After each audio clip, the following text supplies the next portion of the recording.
All right, this is going to be review video number 23, how to write and balance chemical equations. So to start out, we need to learn how to read and interpret a chemical equation similar to this one. So the first thing you need to understand is that in a chemical equation, you're going to see reactants and products.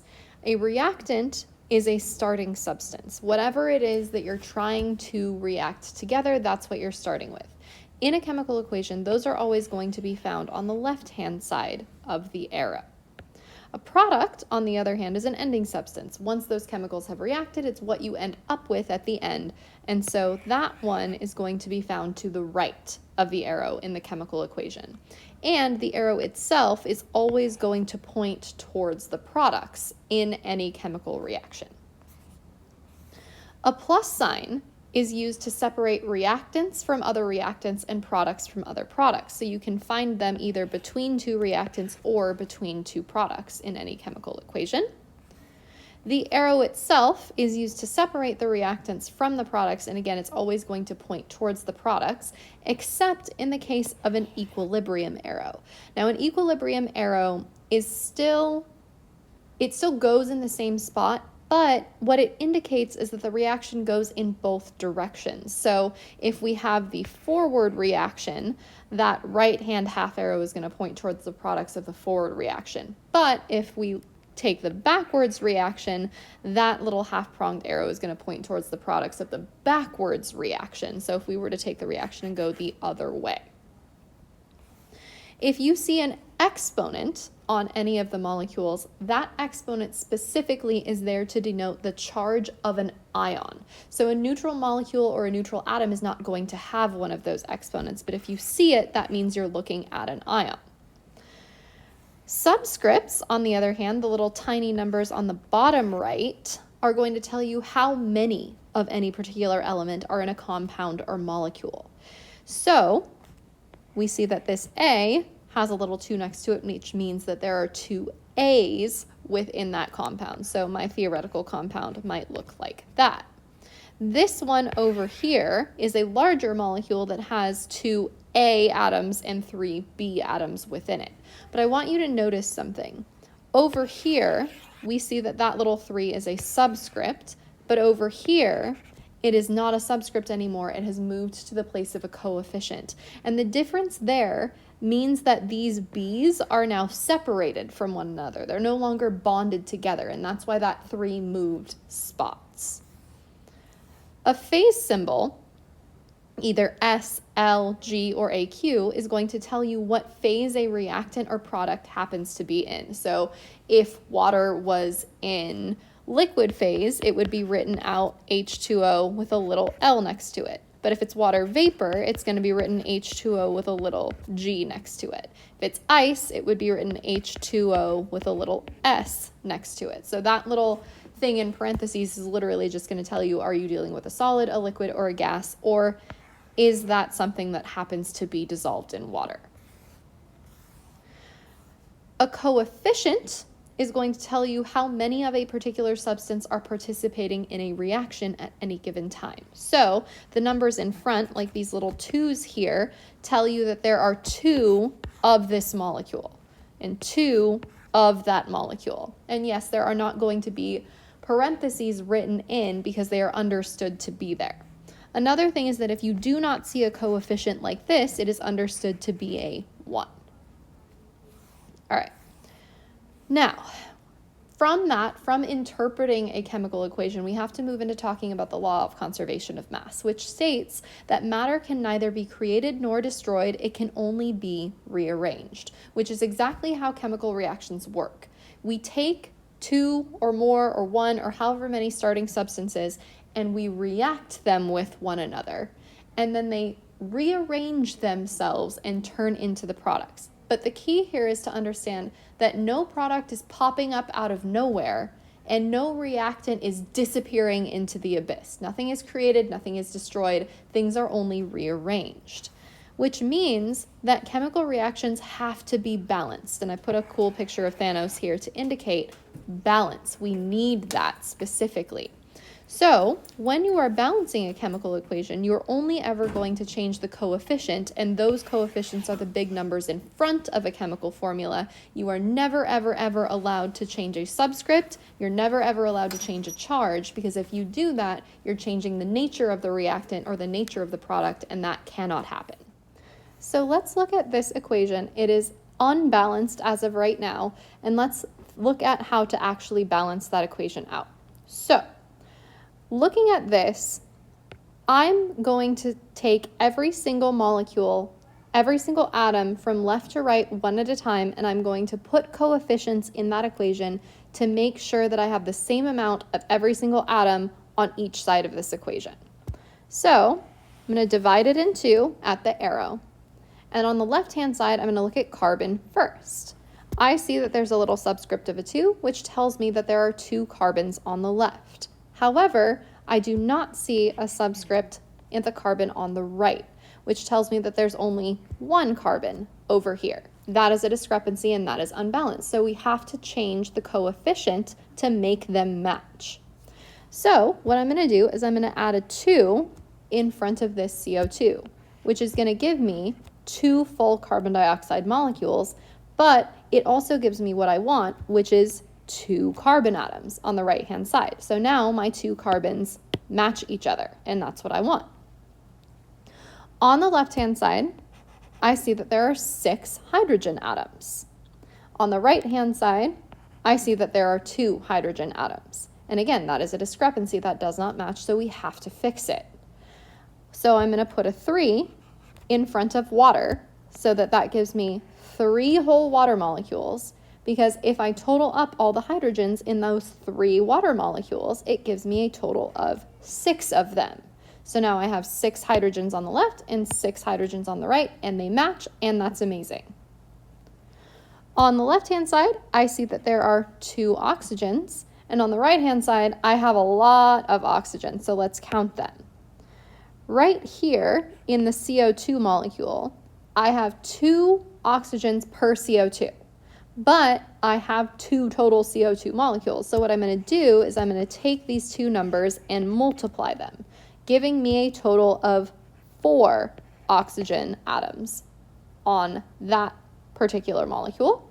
And then over here, I see that there is 1 oxygen atom per water molecule, but I have 3 of those water molecules. So I'm going to take those 2 numbers and multiply them for a total of 3 oxygens. All right, cool, amazing. That gives me, on the right-hand side, a total of 7 oxygen atoms. And on the left-hand side, I have 2 oxygen atoms. So those obviously do not match. Now, here's what you're going to do to fix that. If I want to have 7 on the left-hand side, I can't put a whole number coefficient. Instead, what I would do is I would say 3.5 as my coefficient, right? So now I have coefficients of 1, 3.5, 2, and 3. However, this coefficient right here is a problem because I can't have half of an oxygen molecule. So to fix that, what I want to do is I'm going to multiply every single coefficient here by 2. So 1 is going to become 2. 3.5 is going to become 7. 2 is going to become 4. And 3 is going to become 6. Because what I've done by multiplying every single thing by 2 is I've kept the same ratios of one to the other. And everything is now in balance. And to prove that, we're going to look at this picture down here. If I have 2 C2H6s, that's these 2 down here. And so I can literally count my amount of carbon, my amount of hydrogen in them. So right there, I see that there are 4 carbon atoms, 1, 2, 3, 4, and I see that there's 3, 6, 9, 12 hydrogens. 1, 2, 3, 4, 5, 6, 7, 8, 9, 10, 11, 12.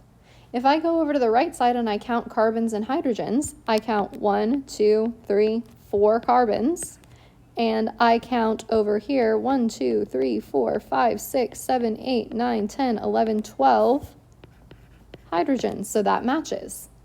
If I count all of my oxygens, I count 2, 4, 6, 8, 10, 12, 14 oxygens on this side. And if I count them all over here, I see 1, 2, 3, 4, 5, 6, 7, 8, 9, 10, 11, 12, 13, 14.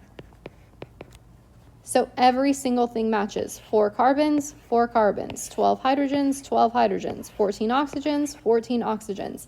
Now everything is in balance.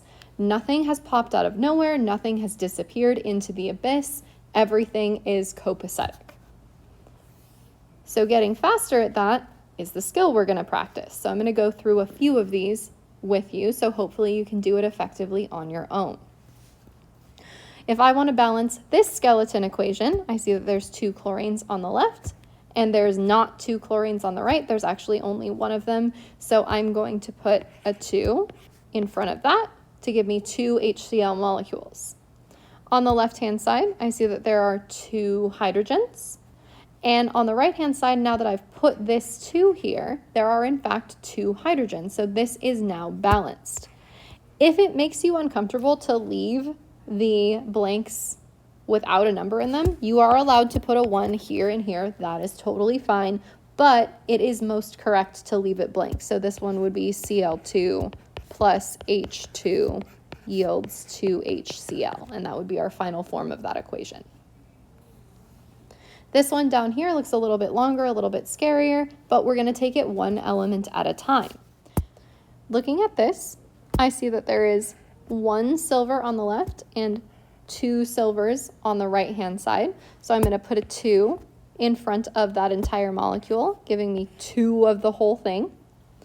Now, what that does is it gives me 2 of the NO3s. Now, I'm not doing nitrogen by itself. I'm doing NO3 as a unit. And the reason I'm doing NO3 as a unit is because I still see that there's NO3 over here. So when I see that nitrate and nitrate are on both sides, I can treat nitrate as one singular entity because nothing has shifted around. So I know that there are 2 nitrates now on this side because I've added this 2 in front, meaning that I need to put a 2 in front of this molecule over here, which will give me 2 total nitrates on that side. Moving on, I can see that there are 2 ammoniums, this NH4 unit, and again, I can treat that as one singular unit because there's still NH4 over here. There's 2 on the left-hand side, and because I've put the 2 in front, there are 2 on the right-hand side, so I do not need to do anything else. Sulfate, SO4, there's 1 of those entities, and there is 1 of those entities on the right-hand side, so I'm actually balanced, and I do not need to do anything else to balance this equation. So let's move down right now, and let's look at a slightly harder skill, which is writing and balancing. We've balanced up here when we already had the skeleton equation written out for us, but sometimes you're going to have to actually write the equation and then balance it. And so it becomes very important to be able to write chemical equations and chemical formulas correctly, because if you do that wrong, you're going to balance it wrong, or the equation will refuse to balance at all, and it's really frustrating. So the first thing I see is gaseous carbon tetrahydride. So that's one thing.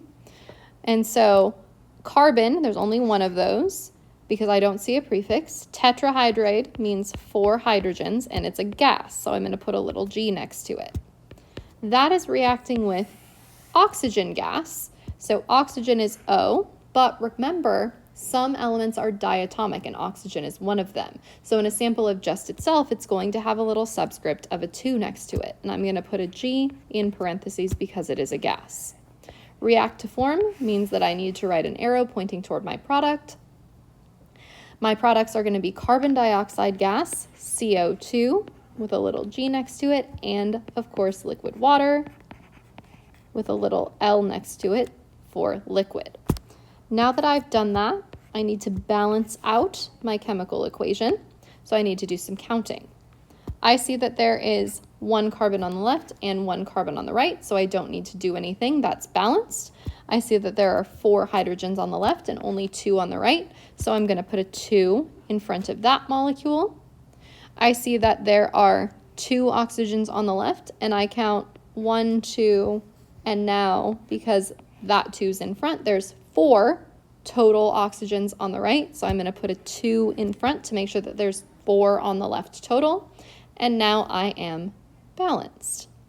If I had written this incorrectly, it would have been impossible to balance it, and I would have gotten very frustrated. So again, you need to make sure that you're writing your compounds correctly, that you know when and how to use swap and drop, that you know your diatomic elements so that you don't do these wrong.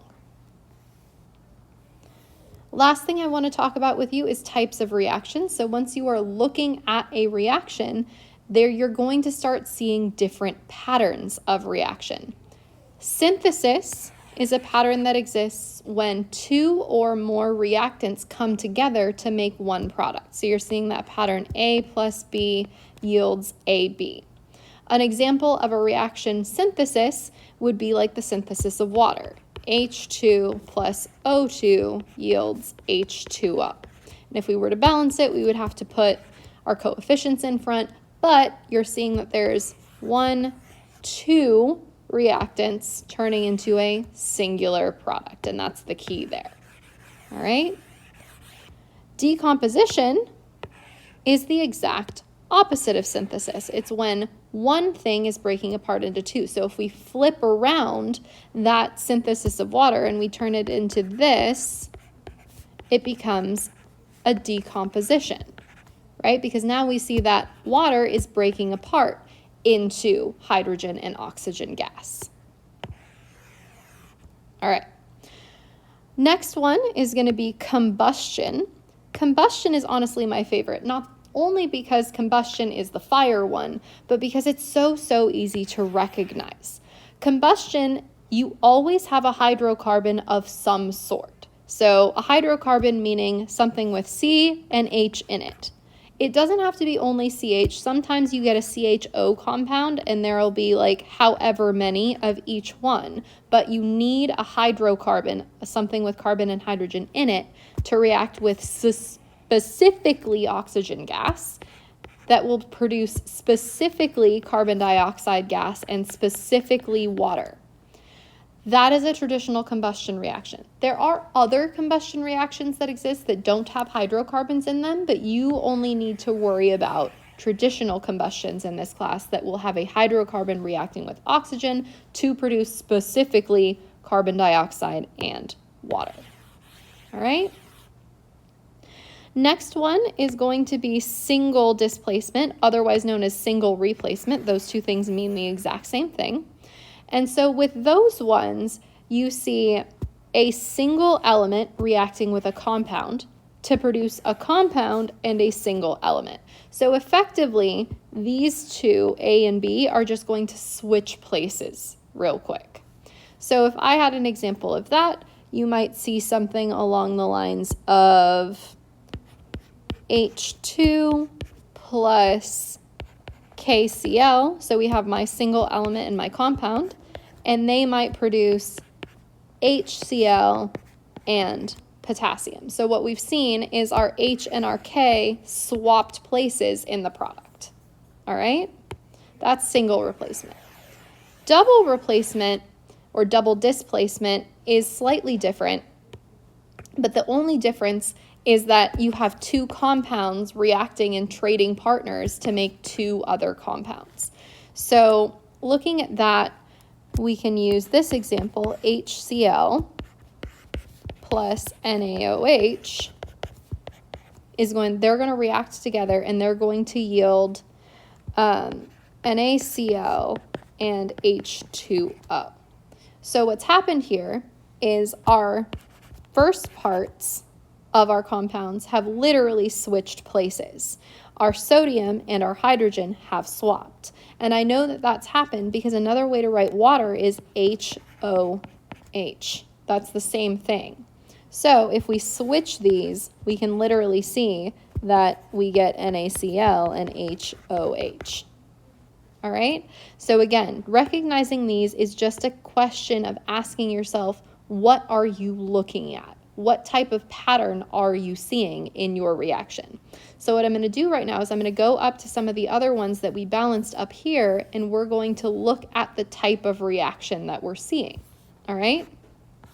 So looking at this one that we balanced first, what I'm seeing is a compound here containing carbon and hydrogen that is reacting with oxygen gas, and we're producing carbon dioxide and water as a product. Hydrocarbon with oxygen producing specifically CO2 and H2O, that is a combustion reaction. If I look down here at this one, what I'm seeing is I have two reactants making a single product. That is a synthesis. What I'm seeing here, AgNO3, that's a compound. NH42SO4, that's a compound. I get two compounds out, and what's happened is my Ag and my NH4 appear to have switched places in my products. That is going to be a double replacement reaction.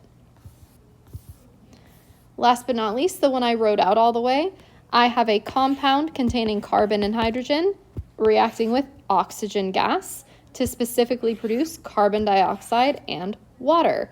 That is a combustion. So in the practice, you're going to have to write and balance these chemical equations as well as identifying the type of reaction you are looking at. So if you have problems with that, please let me know and I'm happy to walk through it with you. But when we start the notes for this unit, that is going to be about more specified types of reactions, some of the subtypes of these ones. And so we're going to have to take a deep dive into that. So let me know if you have issues.